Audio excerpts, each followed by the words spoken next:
Hello everybody.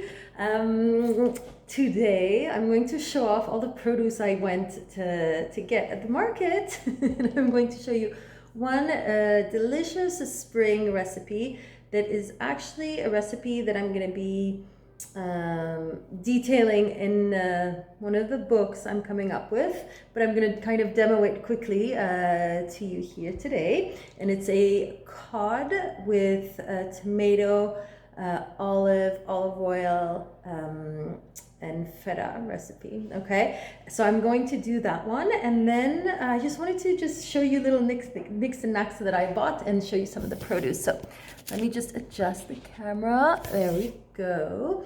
All right, so I have a lot of meal prep to do. That's what happens when I go to the store. Usually what happens is that I get super inspired because I go to the store where there's like the market and all the local produce and stuff, and so depending, like from week to week, it can change. And now the seasons are changing, and we really feel in southern France that spring comes quite early. So we're March 1st and already we see strawberries, we see tomatoes, like there's all these like even aubergines and stuff are like starting to come out. Let me just close that window because I can hear my son playing with the dog.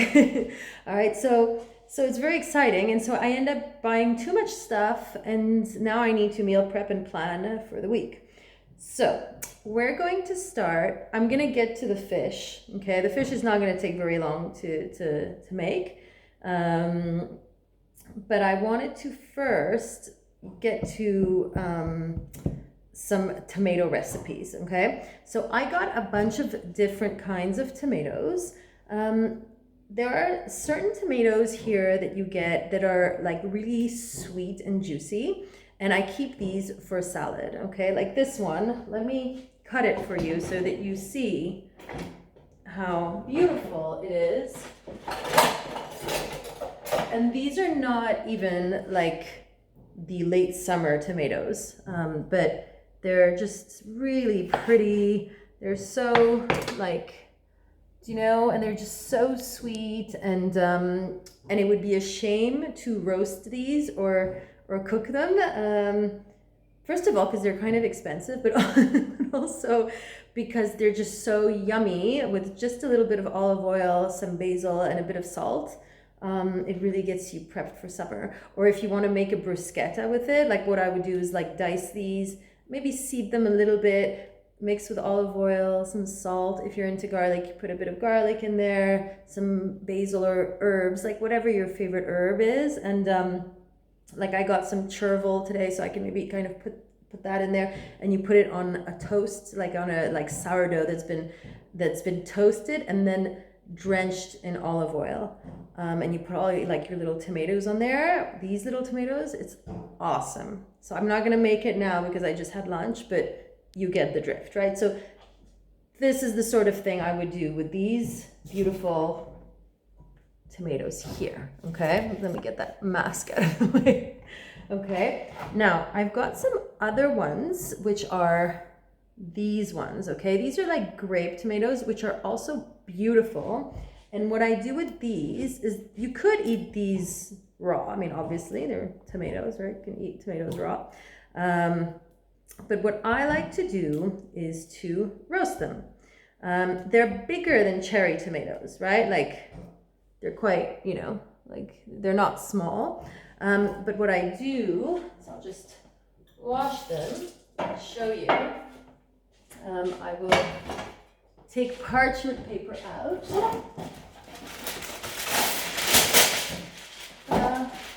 And I'm going to roast a couple. So what I do is I'll cut them like this, okay? And then I seed them just ever so slightly. Like I just take most of the seeds out. I do this with my fingers, guys. Like they're clean and it goes faster.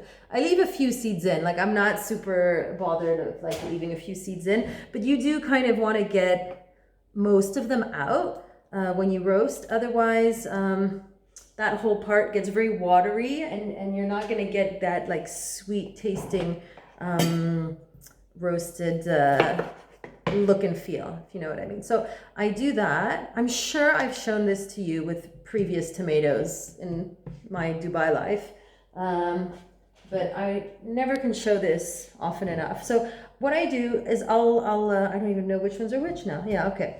I roast these and then I keep them. Okay, like I'll leave them in the oven for about 40 minutes at a medium temperature with some salt. I don't even put olive oil on them.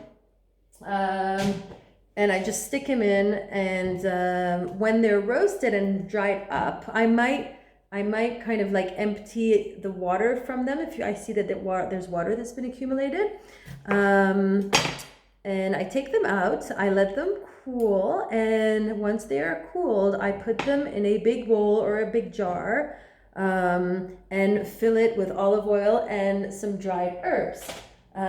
Like today, I have some nice dried thyme, so I would do that, but you can do it with just like herbe de Provence or any kind of, you know, dried herbs that they would use here. Like they would use savory thyme and any kind of relative of thyme, oregano, you know, that sort of thing. So you see, I just place them like this on parchment paper, but I fill this. I stick it in the oven for a while, and that's it. And then I reuse them, so I can use it in salads. I can like mixed with quinoa or like couscous or bulgur or whatever kind of grain. Some herbs if you want. You can use it in like veggie wraps if you're doing wraps. I know for the kids, often lunchtime or whatever, it'll be wraps or things like that, like sandwiches. So I'll put like grilled veggies. I'll put those, and they keep for a few days. And you can also use them if you're making, I don't know, like a little pasta sauce or something, or you're making like a kind of a vegetarian pasta, or even if it's not vegetarian, if you're doing something like squid and or like if you're doing like a mussel, like mussels, you know, like a seafood pasta, and you toss it with a bit of tomato sauce, a couple of those, and it's like, it makes a big difference. And because they're sweet, they get sweet when they're roasted, they're just, they're really amazing. So to me, this is like an essential recipe. I prepare it in summer. I prepare this regularly because you can then kind of reuse it in many different ways. And it's one of those things that makes a normal salad that much better, or like a normal sandwich yummy, you know, and it's so much better than the sun-dried tomatoes or whatever that you would buy in a jar. It's not the same thing because they're not sun-dried, but still they're so delicious. So that's what I do with those. So I showed you the raw ones. I'll just do like tomato salad with that. These ones I roast, and then I've got these ones that are like the more inexpensive kinds of tomatoes, all right? And what I do with those is that I take my friend, the Vitamix, okay? And I just put them all in. I just wash them. They're organic, so they don't have like pesticides and stuff like that. You see, I just do that. Like it's as easy as that. Usually, like, I mean, I would put like probably a couple cloves of garlic in here. I'd put, you could put like a bunch of herbs, salt, whatever. And then you just put it in here. And you blitz it as if it was a gazpacho or something. So let me do that.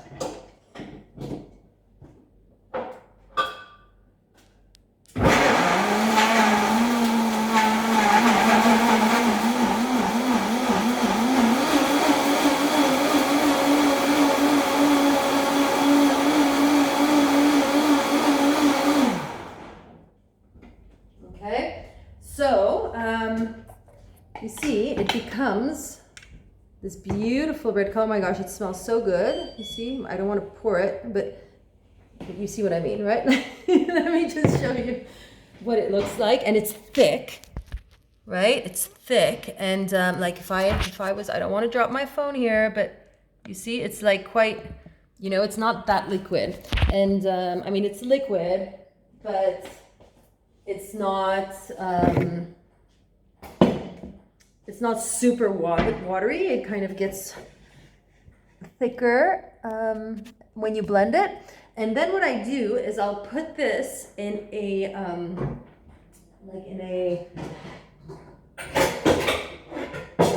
pot like this, and I will just let it simmer.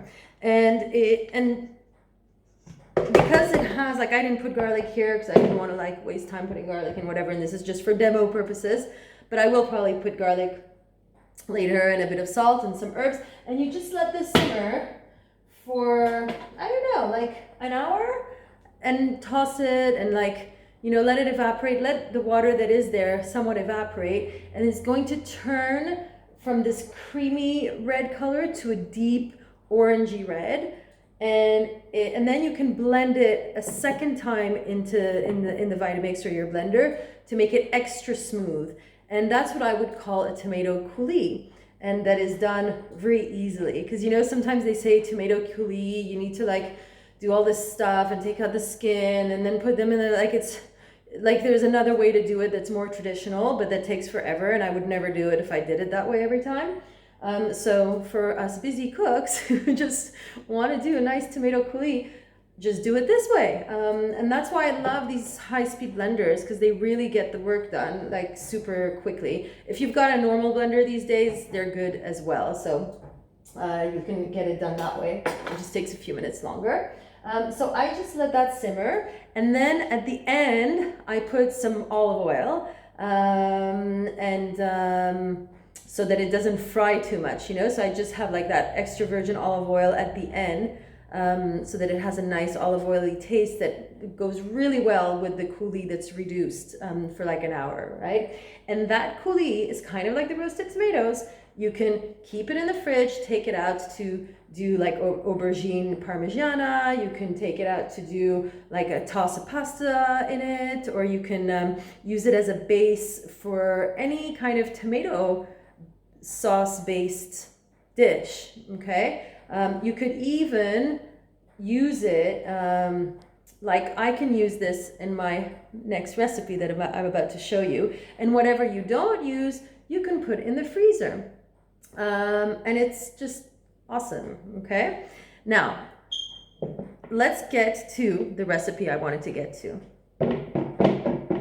But really, guys, I think it's so worth it if you've got a bit of time to do coulis like this, because like I said, you put it in the freezer, and then anytime you want it, then you put in like little ice cube trays or little baggies, and then anytime you want to take it out, you just take it out, and it's like done, and it's homemade, and it's delicious. Again, it makes all it's like the little things that make a difference in a dish. So I'm going to take out my fish. I'm making cod, okay? The reason I pick cod, so I got these nice thick cod fillets. In France, they call it like the back of the cod. In French, you say cabillaud, and it's the dos de cabillaud. So it's not the fillet, it's like the thick part of the fillet. I need to check what that translation is, and I will put it in my notes, okay?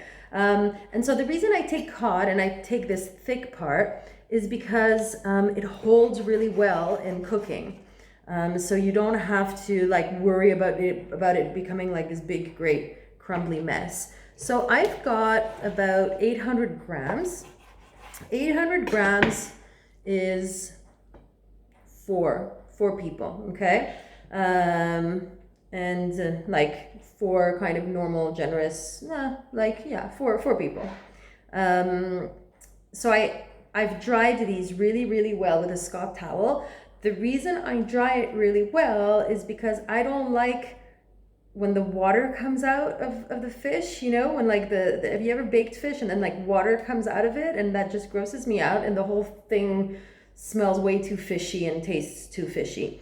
And cod can be quite like delicate, you know, so you don't want to have like this fish water coming out of it. So I dry it really well, and then I do take an extra step to keep it a little bit kind of to keep the juices in, is I'm going to put a bit of corn flour. So I've literally like put maybe, you know, a tablespoon. You just kind of dab it.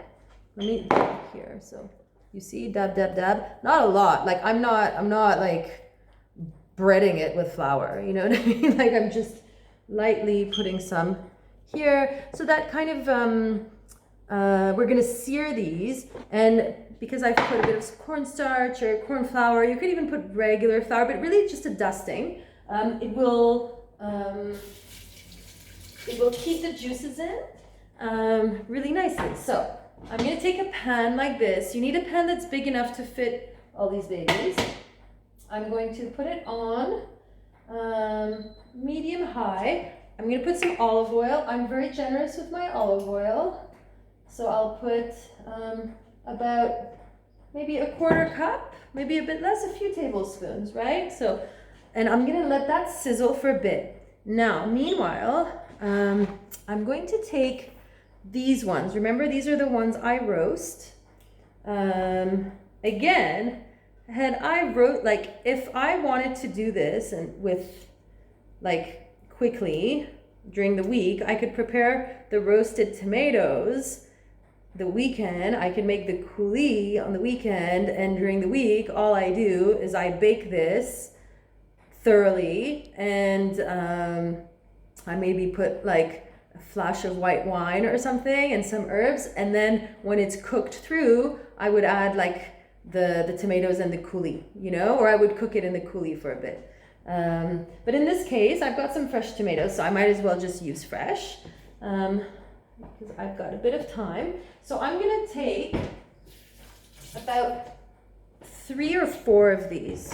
I'm gonna take 4, and I will treat it in the same way, where I'm gonna take out the seeds because I don't want it to be a big watery mess. Okay, there. Here we go. There we go. And there. Okay. This is very like manual. You don't have to be manual, but I do like everything with my hands. As long as they're clean, it's okay. But it's just easier and faster. You need to touch food. That's what I think. You need to be like very kind of tactile with food. You shouldn't be afraid of it. That's why I always tell my kids, you know, at first when they start doing stuff with food and they're like, ooh, holding it like that, or, you know, they're not at ease. I'm like, no, hold it and like, you know, like take care of it. Like familiarize yourself with the food. All right, so this olive oil is kind of getting hot, so I'm just going to dip these in. You hear that? You hear it searing.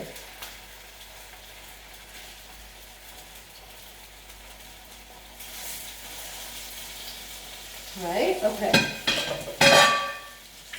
And then what I will do is I'm going to put these tomatoes on the plate here. I'm going to throw up these here, and I'm going to take some garlic, okay? Garlic clove. Smash. I'm not too bothered. So if you've got skin, I don't know if you guys know how to do this, but you know, some of you probably already know this. When you've got skin, instead of like fiddling with it with your fingers like that, take a big knife and then just go, you know, smash. It's very satisfying. And look, it just comes right off. And then I like to take off that thing in the middle, you know, like the I don't know, the germination there thing in the middle, because apparently that's not so good for digestion and so on. So I always take it out. If somebody is like allergic to garlic, by the way, or onion or anything like that, there is an alternative called asafoetida, which is like this powder. I think it's like a root that Indians use a lot in their cuisine, and it has that sulfury taste that you will find in onion and garlic, but it's very easy to digest. It's not the same thing, but it's an alternative. So I coarsely chop this. What I'm gonna do is this is baked for about, it's sauteed for like a good 2 minutes. So I will turn it, okay? All right, now I've turned it, and what I'm gonna do is I'm gonna put these tomatoes in there. Let me show you. I wish I had 2 cameras so I could show you this. I need a cameraman, guys. All right, so let me show you what's going on over here. So you've got this. I'm gonna put these over here. I'm just gonna toss them in. Okay, I'm gonna reduce the heat. All right. Okay, like this. So you see, and then I'm going to put the garlic. Okay, this is quite garlicky, guys. And then this is when, if you've got, oops, I'm back, I'm over here. This is why, if you've got any coulis, you would use this coulis that I made before, but that's been like reduced and stuff, you would put it in there. I don't have it, so what I'm gonna do is I'm just gonna wing it and put some of my not even half cooked coulis, but that is getting a bit darker. I'm gonna put a little bit, you know, because you do need some liquid. I'm also gonna put my branch of thyme. If you don't have, sorry, you're seeing like all my stuff here. If you don't have fresh thyme, you put herbe de Provence, you put dried thyme, you can put a little bit of oregano. Oregano is quite powerful though, so maybe don't put a ton of it. And I just kind of put it in there, like that. There, you can even kind of, if you want, you put a full branch in. What's also really nice in there is to put some white wine, okay? So I've got, this is not necessary, by the way, it really isn't. You don't have to put white wine if you've got like kids and stuff and you don't like, you know, you just don't want it in your dish, you don't have to. But it's really nice to add a bit of white wine and to let it simmer in this white wine, okay? And then, this is, you're gonna need to add salt. I put a pinch of salt or 2. Yeah, I'd say 2 pinches of salt. And then you let it simmer for quite a while, I'd say, like for like maybe 10 minutes or so until the fish is cooked through. And it's really, really yummy. Just make sure that the tomatoes are like properly cooked as well. So they're not gonna be like completely mush, but they need to be like, you know, a bit saucy as well. So you'll see, this is amazing. You would also add olives at the very end and a crumble of feta cheese, okay, right before serving. And it is awesome. And I serve this on brown rice. You could serve it with polenta as well. It's quite nice. I've had it with like a creamy polenta. But the easiest thing is brown rice. It's amazing. It's really, really amazing. I find brown rice goes really well with like these tomato-y kind of sauces, and it just soaks everything up. It's amazing, and it like soaks up all the flavors. I mean, so does white rice, but brown rice has a bit more fiber and whatever, and it's nice. And these olives, by the way, I have to show you these. They come from here, from Opio, and Opio is an olive making town, and they're known for their olive oil. Like it is certified to be like a kind of like certified olive oil town here. And so these olives come from there, and they're amazing. And what I'll do, like, see that? Like, I wish I could like sell you these. I don't know if they like sell them online or what, because they're so good. But I don't put these right away. Like I would really put them maybe a minute before the end. And yeah, so that's done. Really easy, right? So what you can do is also just prepare it and then let it cool, cover it, put it in the fridge, and heat it up for the next day, and that works really well too. And it's only at the end that you will like add the feta, and the feta is just crumble, it's just decoration. You could also add some chopped parsley for decoration. That's really nice. it's like a Greek style Mediterranean kind of dinner, and I really like it. It's delicious. So there you have it. That was my recipe of the day. I wanted to show you so many other things. Okay, can I just show you these eggplants? Oh my gosh. Then I got these ones. I don't use them to make the same thing. I'll use these ones more to make like, I'll make, you know what? I'm not going to tell you. The next show will be about eggplants, all right? I'll see. Maybe it's about eggplants. Maybe I'll do a Zoom cooking class about eggplants. I'll see. But yeah, they're amazing. And these ones, I'll just cut one so you see how beautiful it is. I get these at the market. They're from Italy, which is right next door. There are no seeds. Do you see any seeds? Like none, right? No seeds, like practically no seeds. You know what that means? That means they're not as bitter. That means that they don't soak up oil like their cousins over here, which these suckers suck up oil much more easily. And they cook really well. So yeah, I'll just say it. I use these for anything that's like Parmigiana. I use these. Anything that's like that needs to cook in a sauce or whatever, I'll use these. They hold really well. They're amazing. Anyways, that's gonna be for another day. Hope you have a wonderful rest of the week. It's Monday, so it's just the beginning. And if you make this, tag me, show me the picture. I will show you the picture once it's all like prepped and dished up and done. But you can already see that this is looking absolutely marvelous and beautiful. It's so good. Wait a minute. Sorry, I wish I could make you smell this. It's like, it's yummy, yummy, yummy, yummy, yummy. And then we need to I really need to add some pepper. Look, I'm just gonna add these now. There. Because the fish is pretty cooked. You don't want to overcook it either, because then it really does become kind of overcooked. You don't want overcooked fish. There we go. Ah, see that? Isn't that beautiful? I leave you with this. All right, guys, have a good one.